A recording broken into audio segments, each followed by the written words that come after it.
नमस्कार साथियों, मेरा नाम है मनीष भारती और आप देख रहे हैं संस्कृति आईएएस यूट्यूब चैनल। साथियों, जैसा कि हम सब जानते हैं, अभी कल ही हमने अपना 77वां स्वतंत्रता दिवस मनाया है। आप सबों की इसकी ढेर सारी शुभकामनाएं।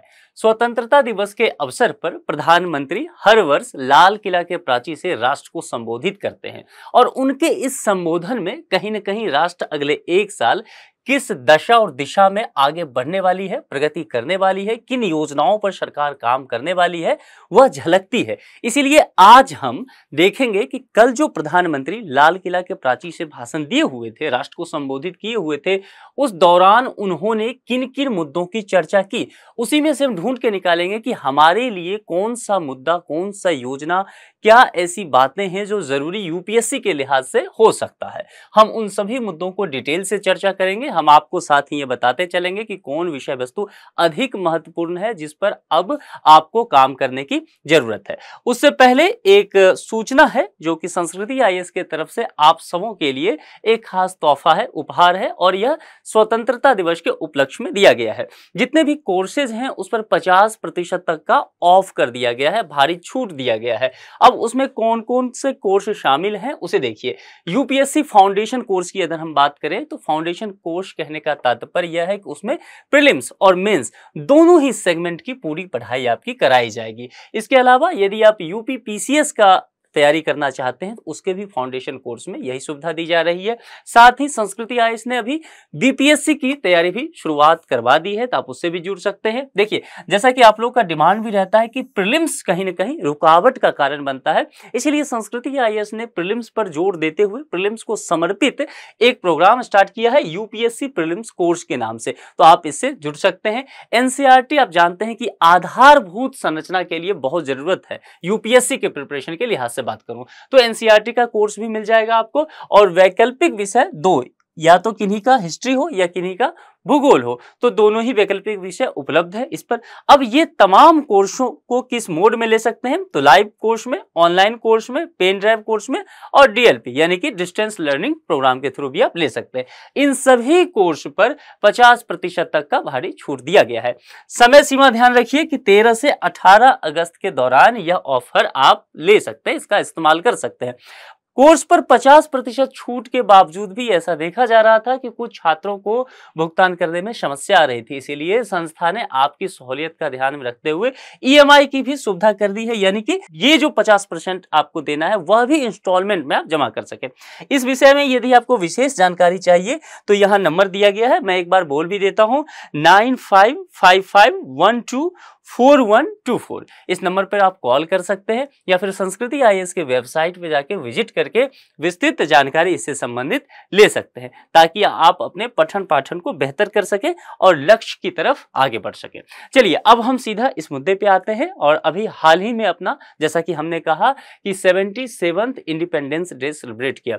ध्यान देना है, एक चीज मैं क्लियर कर दूं क्योंकि बहुत सारे लोगों को कंफ्यूजन हो जाता है। अभी हमने हाल ही में अपना कल ही 77th इंडिपेंडेंस डे सेलिब्रेट किया है और कल ही हमारा 76th एनिवर्सरी था इंडिपेंडेंस का। ध्यान देना है, स्वतंत्रता की 76वीं वर्षगांठ हमने सेलिब्रेट की है और 77वीं स्वतंत्रता दिवस हम सेलिब्रेट किए हैं। ठीक है, तो इस बात को ध्यान रखिएगा, इसमें कंफ्यूज नहीं होना है। चलिए, न्यूज़पेपर में क्या कहा गया है, इन independence day speech PM Modi's focus on women, OBCs and middle class. 3 चीजों की चर्चा की गई है कि स्वतंत्रता दिवस के अपने भाषण में प्रधानमंत्री मोदी ने 3 पहलुओं पर मुख्य रूप से चर्चा किया है। कौन कौन सी? यहां पर वो बात कर रहे हैं वुमेन की, महिला सशक्तिकरण की बात कर रहे हैं। निश्चित तौर पर उनका एक ध्येय वाक्य भी रहा है हमेशा से कि बेटी बचाओ बेटी पढ़ाओ, महिलाएं आगे बढ़ेंगी तभी समाज जो है तरक्की कर पाएगा। दूसरी यहां बात देखेंगे, ओबीसी की बात की गई है, यानी कि पिछड़े समुदाय हैं उसकी बात की गई है, यानी कि विकास के इस चरण में, विकास के इस रफ्तार में वह समुदाय जो कहीं न कहीं वंचित रह गया है। इसी इसीलिए उसके विशेष उत्थान के लिए उसे मुख्य धारा में लाया जा सके, इसके लिए विभिन्न योजनाओं के माध्यम से उस समुदाय को, उस विशेष समुदाय को संबल करने की आवश्यकता है। इस पर प्रधानमंत्री जी ने जोर दिया है। और मिडिल क्लास कहने की बात, किसी भी देश की जो रीढ़ होता है वह मिडिल क्लास होता है। खास करके यदि कोई विकासशील देश है, अल्प विकसित देश है, तो मिडिल क्लास, मध्यम वर्गीय वर्ग जो होते हैं कहीं न कहीं उस देश की अर्थव्यवस्था के लिहाज से बहुत महत्वपूर्ण हो जाते हैं। और भारत जैसा देश जिसकी जनसंख्या विशालकाय है, विविधता काफी यहाँ है, उसके लिए मिडिल क्लास और भी महत्वपूर्ण हो जाता है। तो इन सबों को ध्यान में रखते हुए प्रधानमंत्री ने अपने संबोधन में विभिन्न तरह के योजनाओं की चर्चा की है। उन्हीं सभी मुद्दों पर हम बात करेंगे। हमारे लिहाज से देखिए, चूंकि बहुत सारी योजनाएं हैं, अब लंबा चौड़ा स्पीच प्राइम मिनिस्टर हमेशा देते हैं, आप जानते हैं, तो बहुत सारी बातों को छूते चलते हैं। तो आपको तो मैं सजेस्ट करूंगा कि आप जाइए, प्राइम मिनिस्टर का अपना यूट्यूब चैनल है, वहां जाकर के पूरा स्पीच भी आप देख सकते हैं। हालांकि जो एक समरी हो सकता है मैं आपके लिए यहां लेकर के आया हूं, आप नोट्स जरूर अपडेट कर लीजिए आज के लिए, ठीक है। प्रमुख बिंदु पर चर्चा करते हैं। जैसा कि मैंने पहले कहा कि 77वां स्वतंत्रता दिवस था, उस पर यह सब कार्यक्रम हुआ और विशिष्ट अतिथि के रूप में इस बार सैकड़ों किसानों को देश के विभिन्न हिस्सों से बुलाया गया था। आप यहां तस्वीरों के माध्यम से देख रहे हैं। लाल किला के प्राची में झंडोत्तोलन होता है, प्रधानमंत्री वहीं से राष्ट्र को संबोधित करते हैं। तो लाल किला का इतिहास क्या है, यूं तो आप मुगल साम्राज्य से जोड़ करके देखते ही हैं, थोड़ा सा समझ लीजिए। इसका निर्माण जो है शाहजहां द्वारा, ये मुगल सम्राट रहता है शाहजहां, तो शाहजहां द्वारा उसकी एक राजधानी बनाता है जिसका नाम है शाहजहानाबाद। के लिए एक किले को बनाना चाहता था, उसे एक महल के रूप में नाम दिया और उसको लाल किला कहा गया। लाल किला यदि देखेंगे तो आप देखिए तस्वीरों में, आप दिल्ली अगर रहे हुए हैं तो आप वहां जाकर के घूमे भी होंगे, चांदनी चौक के पास ये है। तो लाल किला को देखिए, ये पूरी तरह से लाल है, एक किला है और वह पूरी तरह से लाल आपको दिखेगा, उसकी दीवारें लाल दिखेगी, इसीलिए इस किला का नाम भी लाल किला पड़ गया। और यह बलुआ पत्थर से बना हुआ है। और बलुआ पत्थर किस रंग का, आप देख रहे हैं कि लाल रंग का बलुआ पत्थर है। इसकी जितनी भी दीवारें हैं वह लाल रंगों से ही रंगी हुई हैं, तो इसका नाम इसलिए लाल किला पड़ गया। चलिए, प्रधानमंत्री द्वारा 15 अगस्त को लाल किला से राष्ट्र को संबोधित करने की एक परंपरा रही है और इसकी शुरुआत जो है भारत के प्रथम प्रधानमंत्री पंडित जवाहरलाल नेहरू ने की थी। उन्होंने पहली बार 16 अगस्त 1947 को लाल किले के लाहौरी गेट के ऊपर तिरंगा झंडा फहराया था और भाषण दिया था, जो कि आप यहां तस्वीरों में देख भी सकते होंगे। एक ऐतिहासिक तस्वीर है भारत के, आप देखेंगे राजनीतिक लहजे से अगर आप बात करें तो बेहद ऐतिहासिक और गौरवान्वित करने वाला यह तस्वीर दिखता है। एक चीज जो मैं जिस पर आपको गौर कराना चाहूंगा, लाहौरी गेट, इसको आप ध्यान में रख लीजिएगा, ठीक है। आगे बढ़ते हैं हम। अब हम आते हैं प्रधानमंत्री जी के भाषण पर कि कल जो स्पीच दिया गया है उसमें क्या क्या जरूरी मुद्दों पर चर्चा की गई है। भारत जो है ग्लोबल साउथ की आवाज बन रहा है। प्रधानमंत्री कह रहे हैं कि भारत निरंतर आगे बढ़ रहा है और नेतृत्वकर्ता की भूमिका में आ रहा है। नेतृत्वकर्ता किसका, तो ग्लोबल साउथ का। अब यहां हमारे लिए ठहर कर यह विचार करने की आवश्यकता है कि ग्लोबल साउथ क्या है। देखिए, शब्द पे जाइएगा, ग्लोबल साउथ की बात की गई है। साउथ मतलब दक्षिण। अगर वैश्विक स्तर पर दक्षिणी हिस्से को देखें तो कहीं न कहीं जिसकी तीसरी दुनिया की परिकल्पना करते हैं वह हिस्सा आपको दिखेगा। अब यहां से देखिए, पढ़ने का तरीका क्या है। जब भी ग्लोबल साउथ आया, आप 2-3 बातों को ध्यान रखिए। अंतरराष्ट्रीय संबंध के हिसाब से यह शब्द गढ़ा गया है ना, आईआर के हिसाब से ग्लोबल साउथ। आप अर्थव्यवस्था के हिसाब से जरा सोच के देखिए, यहां लैटिन अमेरिका है, यहां अफ्रीका के देश हैं, फिर यहां एशिया वाले देश सारे आ जाते हैं। तो यहां पर इस एरिया को, ठीक है, कहा गया ग्लोबल साउथ। अर्थव्यवस्था के हिसाब से यह वो सभी देशों का समूह है जो कि अल्प विकसित है या विकासशील है। अर्थव्यवस्था के हिसाब से आप इस तरह से कह सकते हैं। ये वो सारे देश हैं जो कहीं न कहीं गुटनिरपेक्ष आंदोलन में भी शामिल रहे थे, इस लिहाज से भी आप इसको देख सकते हैं। और इन्हीं सभी देशों को ग्लोबल साउथ कहा गया है। तो भारत की अवस्थिति भी जो है वह ग्लोबल साउथ में ही है। और भारत जो है ग्लोबल साउथ में अवस्थित अफ्रीका के साथ बेहतर संबंध कर रहा है, लैटिन अमेरिका के देशों के साथ बेहतर संबंध कर रहा है, आसियान कंट्री के जो देश हैं उसके साथ संबंध बेहतर कर रहा है, और यहाँ पर जो भी मिडिल ईस्ट या गल्फ कंट्रीज हैं उसके साथ भी भारत अपना संबंध जो बेहतर कर रहा है। पड़ोसी राष्ट्रों को भी साथ लेकर के चलने की प्रक्रिया भारत लगातार चला रहा है। तो ग्लोबल साउथ में कहीं न कहीं भारत जो है एक वैश्विक लीडर के रूप में उभर करके सामने आ रहा है। चाहे वह द्विपक्षीय मंच हो, बहुपक्षीय मंच हो या क्षेत्रीय संगठन के माध्यम से भारत इस क्षेत्र की जो रक्षा, सुरक्षा, शांति, समृद्धि, अर्थव्यवस्था, इन सबों को मद्देनजर ध्यान में रखते हुए इस क्षेत्र को निरंतर आगे बढ़ा रहा है। यह कहने का यहां मतलब हो गया। ठीक है, आप ग्लोबल साउथ को लिख करके जितनी बातें मैंने समझाया है नोट करके लिख लीजिए, क्योंकि यह आपके लिए जरूरी होने वाला है। चलिए आगे बढ़ते हैं। केंद्र सरकार द्वारा वित्तीय सहायता किन किन क्षेत्रों में दी गई है, क्या प्रधानमंत्री जी ने कहा है, उसको देखते हैं। केंद्र से राज्यों को फंड का हस्तांतरण की बात उन्होंने की है। देखिए, यह संघीय ढांचा को लेकर के चलिए। सिर्फ करंट अफेयर्स अगर आप पढ़ते रहेंगे ना कि कितना फंड दिया, क्या ये हुआ, राज्यों को ये कोई मतलब नहीं है। इसीलिए उससे आपको कहते हैं यूपीएससी के प्रिपरेशन में बिटवीन द लाइन स्टडी करने आना चाहिए। तो जब प्रधानमंत्री मोदी जी ने कहा कि केंद्र से राज्यों को फंड दिया गया, तो आप यहां संघीय ढांचा को समझिए। ठीक है, राज्यों को फंड का हस्तांतरण 30 लाख करोड़ रुपए से बढ़कर 100 लाख करोड़ रुपया कर दिया गया। निश्चित तौर पर यह एक बड़ी राशि है।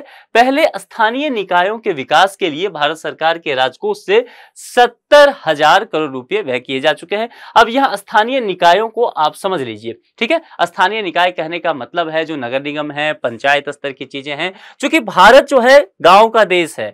ठीक है, और जो कस्बाई शहर है उसका विकास होना बेहद जरूरी है, ताकि एक बड़ी आबादी वहां रहती है और वह जो है अगर समृद्ध होता है तो भारत के जो बड़े शहर है, महानगर है, उस पर जनसंख्या का बोझ कम पड़ेगा। इसीलिए इसकी विकास के लिए बेहद जरूरत है। आप जानते हैं जब आप ये करें ना तो स्मार्ट सिटी वगैरह को जोड़ करके इसके साथ पढ़ें, ताकि आपके लिए फायदेमंद होगा। अब जो है 3 लाख करोड़ रुपए से अधिक व्यय किया जा चुका है, ऐसा प्रधानमंत्री जी ने कहा है। विभिन्न योजनाओं की उन्होंने चर्चा की और इस योजनाओं में उन्होंने कई के नाम लिए, जैसा कि जल जीवन मिशन की बात की। अब जल जीवन मिशन के तहत क्या किया जाता है आप डिटेल से पढ़िएगा, थोड़ा सा हिंट मैं यहां दे दूंगा। देखिए, जल जीवन मिशन कहते हैं कि जल ही जीवन है, तो जल को हर जगह पहुंचाया जाए, हर घर तक पेयजल पहुंचाया जाए, शुद्ध पानी की आपूर्ति की जाए। इसके लिए भारत सरकार जल जीवन मिशन चलाती है। यहां देखिए, हर घर में शुद्ध पानी पहुंचाने के लिए, तो एक टर्म में बस अगर आपको याद रखना हो, प्रीलिम्स वगैरह में आ जाए तो आप ऐसे याद रखिएगा, इस पर 2 लाख करोड़ रुपए जो है सरकार खर्च की है। सरकार का यह कहना है। वंदे भारत ट्रेन, यानी कि यहां पर आप सिर्फ यहां पर देख लीजिए, आप देखेंगे कि वंदे भारत ट्रेन चला, बुलेट ट्रेन की बात कर रहे हैं जी नहीं, मैं यहां आपको दिखाना चाह रहा हूं इंफ्रास्ट्रक्चर की बात। ठीक है, तो कहीं कहीं जब भी, इसलिए मैं कहता हूं कि आप उसको बहुत ही होलिस्टिक वे में लेकर के पढ़िए ताकि चीजों को समझ पाएंगे। अब वंदे भारत जो है कहीं कहीं परिवहन के लेकर के बातें की जा रही है, बुलेट ट्रेन भी परिवहन व्यवस्था को लेकर के बातें की जा रही है। वंदे भारत जानते हैं भारत के विभिन्न शहरों से कहीं न कहीं वंदे भारत ट्रेन जो है उसकी शुरुआत की गई है। आधुनिक किस्म का ट्रेन है। परंपरागत रूप से हमारे पास जो ट्रेन है उसकी क्या खास बातें हैं, उसमें है कि उसका स्पीड कम होता है। ठीक है, और बहुत ज्यादा तकनीकी सुविधा भी उसमें नहीं होता है। लेकिन वंदे भारत ट्रेन देखेंगे, एक तो इसका रंग रूप देखे, डिजाइन देखे तो बिल्कुल जो है यूरोपीय स्टाइल का इसका डिजाइन है। ठीक है, और इसके तकनीकी पहलू में मैं अभी आपको ले जाना नहीं पसंद करूंगा, लेकिन आप इस चीज को देखिए। और इसकी जो स्पीड है वह बढ़ा दी गई है ताकि कम समय में दूरी तय की जा सके। खास करके इसमें इसका फेयर भी थोड़ा किराया ज्यादा रखा गया है। इसमें सुविधाएं बहुत अत्याधुनिक दी गई है, वाईफाई वगैरह की अच्छी सुविधा है, खाना वगैरह बेहतर कर दिया गया है। तो इस तरह से वंदे भारत की बात आप जानते ही हैं। बुलेट ट्रेन चर्चा में लगातार जो है कई वर्षों से रहा है और बुलेट ट्रेन जो है पहला अहमदाबाद से मुंबई चलाया जा रहा है। इस परियोजना पर लगातार सरकार काम कर रही है। टारगेट तो पहले ही था कि 2022 तक पूरा कर लिया जाएगा, लेकिन कोविड के वजह से यह संभव नहीं हो सका, तो सरकार इसे एक्सटेंड कर दी है और उम्मीद है कि जल्दी ही इस परियोजना की पूर्ति कर ली जाए। उम्मीद है कि इस परियोजना को पूरा कर लिया जाए ताकि कम समय में यह बुलेट ट्रेन से यात्रा हो सके और यह भारत की पहली बुलेट ट्रेन होगी। इस बात का भी ध्यान रखना है। चलिए, पहले गरीबों के आवास बनाने में 90,000 करोड़ रुपए जो है खर्च किए गए थे। अब जो है 4 लाख करोड़ रुपए से अधिक और भी व्यय कर दिया गया है। यानी कि गरीबों के लिए आवास देने के लिए सरकार जो है प्रतिबद्ध है, वह बताने के प्रधानमंत्री यहां प्रयास कर रहे हैं। यहां विश्वकर्मा योजना की बातें की गई है। मैं पहले ही बता दिया था कि जहां जहां महत्वपूर्ण कुछ बातें हो सकती है मैं आपको बताता चलूंगा। तो विश्वकर्मा योजना बहुत ही इंपॉर्टेंट रहने वाला है, इसे आप नोट कर लीजिए। इसके बारे में थोड़ा सा डिटेल से पढ़िए, यहां हम चर्चा कर लेते हैं। यह योजना किन लोगों को समर्पित होगा? सबसे पहले यह समझ लीजिए कि इस योजना का उद्देश्य क्या है। तो यह योजना योजना उन लोगों को समर्पित होगा जो अपने हाथों से औजारों का उपयोग करके काम करते हैं। अब अपने हाथों से औजार का उपयोग करके कौन काम करते हैं, आपको ध्यान रखना है। देखिए, याद नहीं करना है, चीजें नहीं देखनी, आप सोच करके देखिए। सबसे पहले जब मैं इसकी बात करूंगा तो आपको एमएसएमई सेक्टर ध्यान में आना चाहिए। ठीक है, अब एमएसएमई सेक्टर में आप ध्यान देखिए, अपने हाथों से औजारों का इस्तेमाल करके काम करने वाले लोहार हो जाएंगे, बढ़ई हो जाएंगे, कुम्हार हो जाएंगे। हमारे यहाँ जो परंपरागत रूप से काम किया जाता रहा है उसमें से बहुत सारे ऐसे काम आ जाएंगे जो कि विश्वकर्मा योजना के अंतर्गत कवर कर लिया जाएगा। तो इसे सरकार जो है बढ़ावा देना चाह रही है, इसको सबल करना चाह रही है, इसके लिए यह योजना लाया जा रहा है। फिर प्रधानमंत्री जी ने दूर संचार क्षेत्र की बात की। आज जिस वर्ल्ड में हम जी रहे हैं, 21वीं शताब्दी में जिस दुनिया में है, हम जो है एआई टेक्नोलॉजी की बात करते हैं, चैट जीपीटी की बात करते हैं, तो निश्चित तौर पर हमारा जो दूर संचार क्षेत्र है वह बहुत मजबूत होना चाहिए। आईटी सेक्टर में भारत वैसे भी बहुत काबिल देश माना जाता है। तो प्रधानमंत्री जी ने इसको लेकर के बातें की है और कहा है कि भारत तीसरा सबसे कम औसत डेटा टैरिफ यानी कि प्रति जीबी वाला देश रहा है। और बातें यह की गई है कि गांव-गांव तक इंटरनेट पहुंचाना हमारा लक्ष्य रखा गया है। ऑप्टिकल फाइबर भी बिछाए जा रहे हैं हर एक पंचायत तक। तो इस सब चीजों की बात की जा रही है ताकि इंटरनेट अगर गांव-गांव तक पहुंच जाएगा तो क्या काम होगा। आप इंटरनेट का क्या यूज करते हैं, रील्स देखने के अलावा मैं इसकी बात कर रहा हूं।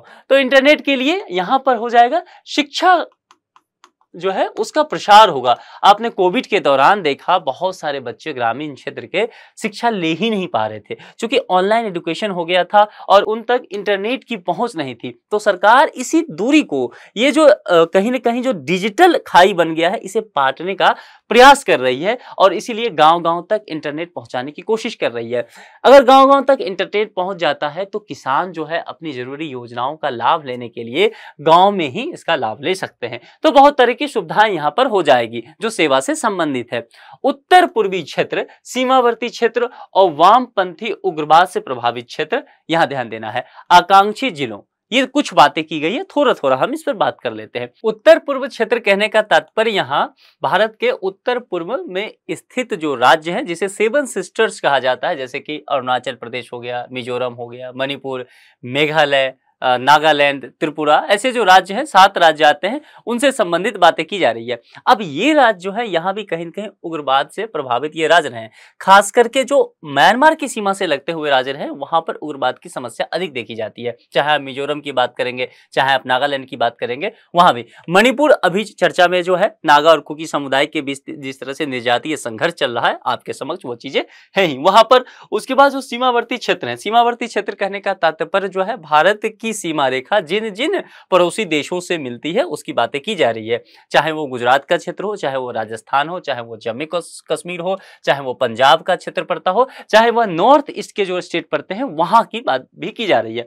वामपंथी उग्रवाद से प्रभावित भी कुछ क्षेत्र रहे हैं, यानी कि जैसे कि नक्सलवादी व्यवस्था की बात की जा रही है, यानी कि छत्तीसगढ़ की बात की जा रही है, मध्य प्रदेश, तेलंगाना, झारखंड का और बिहार का भी थोड़ा हिस्सा कह सकते हैं। तो ऐसे जिले और आकांक्षी जिलों की सूची जो है नीति आयोग ने जारी की थी। तो आज का होमवर्क आपका आकांक्षी जिला रहा। ठीक है, तो कितने जिले हैं इसके अंतर्गत, क्या क्या व्यवस्था की गई है, सरकार इन जिलों के लिए क्या काम कर रही है, क्योंकि लंबे समय से ये टॉपिक चर्चा में चला आ रहा है, तो इसको लेकर के थोड़ा सा पढ़ लीजिएगा। इन सभी जगहों पर गुणवत्तापूर्ण दूरसंचार जोड़ने के लिए सरकार विशेष प्रयास कर रही है, क्योंकि यहां अगर दूरसंचार का विकास होगा तो ये क्षेत्र भी भारत के मुख्य धारा से जुड़ पाएंगे और यहां भी विकास जो है निरंतर आगे हो पाएगा।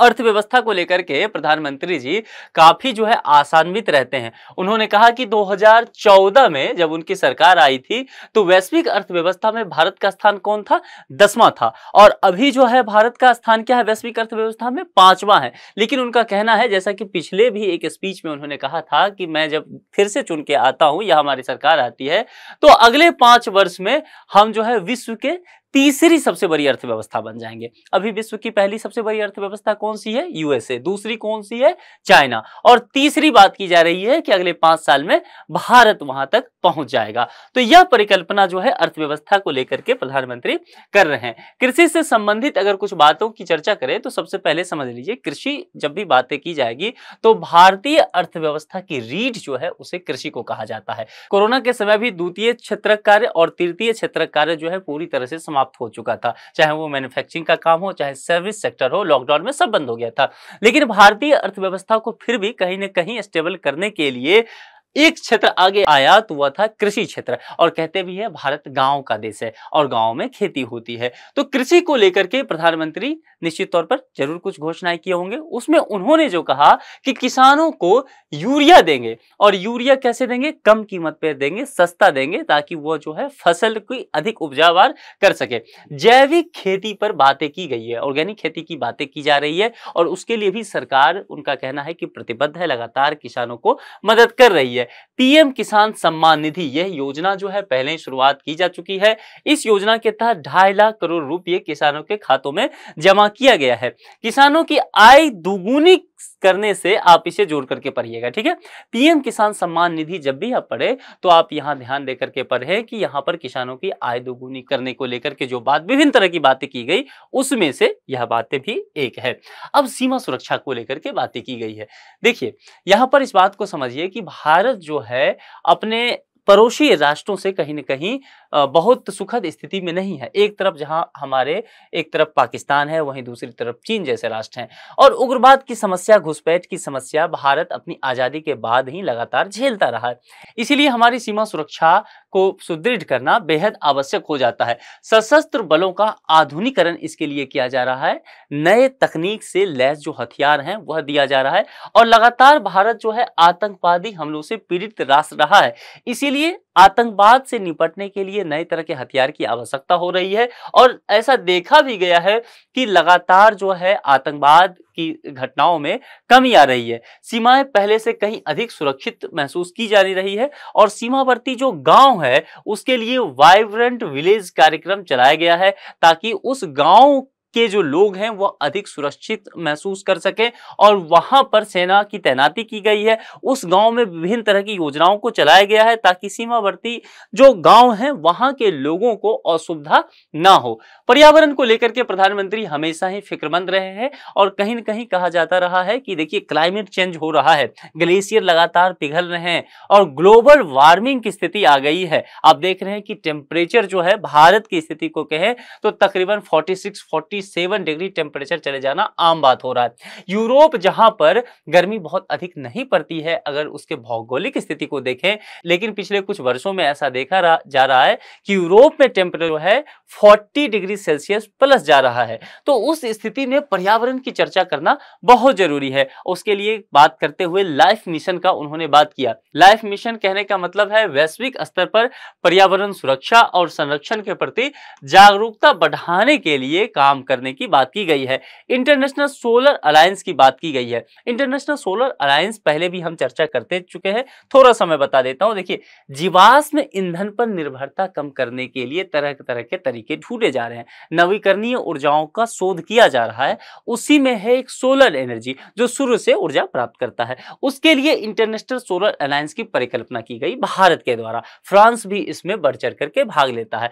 उस समय जब इसकी शुरुआत की गई थी तो 15-16 देश साथ थे, और अब जो है तकरीबन इसमें 120 देश यहां पर जुड़ चुके हैं जो कि इंटरनेशनल सोलर अलायंस से जुड़े हुए हैं। भारत इसमें एक अग्रणी देश रहा है। इसके बारे में थोड़ा सा डिटेल से आप पढ़ लीजिएगा, चूंकि प्रधानमंत्री चर्चा कर दी है और पर्यावरण से जुड़ा हुआ मुद्दा है, तो यूपीएससी के लिए इससे बेहतर और क्या हो सकता है। स्वास्थ्य की हम बात करें तो स्वास्थ्य को लेकर के पिछले कुछ वर्षों में जो एक योजना की शुरुआत की गई है उसका नाम है आयुष्मान भारत योजना। यह अपने आप में काफी महत्वपूर्ण योजना है, क्योंकि इसमें बीपीएल परिवारों कहने का मतलब है बिलो द पॉवर्टी लाइन, गरीबी रेखा से नीचे गुजर बसर करने वाले जो परिवार हैं उन परिवारों को लेकर के 5 लाख रुपए की वार्षिक स्वास्थ्य की गारंटी भारत सरकार दे रही है। यानी कि उनके परिवार में परिवारजनों को किसी तरह की स्वास्थ्य की समस्या आती है और वह बिल जो है 5 लाख से तक का है, तो वह क्या है, अस्पताल जाएंगे, एक कार्ड दिया जाएगा आयुष्मान भारत कार्ड, वह दिखा करके सुविधा ले सकते हैं। 200 करोड़ से अधिक कोविड टीकाकरण कराने की बात की जा रही है, और जन औषधि केंद्र खोले जाने की बात की जा रही है। जन औषधि केंद्र, ये आप देखिएगा, जन औषधि केंद्र करने का मतलब है एक औषधि केंद्र होगा जो जनता को समर्पित होगा और जनता को कम कीमत पर दवाई चाहिए। यही हो गया जन औषधि केंद्र, और इसका ये ध्येय है और ऐसा हो भी रहा है। आप अपने आसपास में बहुत सारे जन औषधि केंद्र भी देखते होंगे। महिलाओं को लेकर के जैसा कि मैंने पहले भी कहा था कि प्रधानमंत्री मुख्य रूप से 3 वर्ग पर जो फोकस किए थे उसमें महिला, ओबीसी और मिडिल क्लास शामिल था। तो महिलाओं को लेकर के बात करेंगे तो यहाँ पर इन्होंने कहा कि गांव में 2 करोड़ लखपति दीदी बनाने का लक्ष्य है। जैसे करोड़पति होता है ना, यानी कि करोड़ रुपया उसके पास हो, तो लखपति दीदी यानी कि ऐसी महिलाएं जिनके पास 1 लाख रुपया तो कम से कम हो। इसके लिए क्या होगा, तो सरकार महिला स्वयं सहायता समूहों के साथ काम करेगी, ठीक है, उसको संबल करने का प्रयत्न करेगी। महिला स्वयं सहायता समूहों को ड्रोन उड़ाने की शक्ति प्रदान की जाएगी। अब यहाँ कहने का तात्पर्य है कि इतनी ताकतवर हम उसे बनाएंगे कि तकनीक के क्षेत्र में और आज की दुनिया जिस क्षेत्र में आगे बढ़ रहे हैं, भारतीय महिला भी कदम ताल करते हुए आगे बढ़ सके, ताकि भारत अपनी विकास की यात्रा को निरंतर गतिशील बनाए रख सके। अब इन्हीं मुद्दों पर एक संभावित प्रश्न है। देखिए, जितनी बातें मैंने बताई है इतना ही स्पीच में नहीं है, इससे बहुत ज्यादा चीजें स्पीच में बताई गई है, लेकिन कम समय में उतनी बातों पर चर्चा कर पाना संभव नहीं है। फिर भी हमने कोशिश किया है कि जितने अधिक से अधिक विषय वस्तु को इसमें शामिल किया जा सके उसे हम करें। इसके अलावा आप पीआईबी वगैरह के वेबसाइट पर जाकर के इसे पढ़ सकते हैं।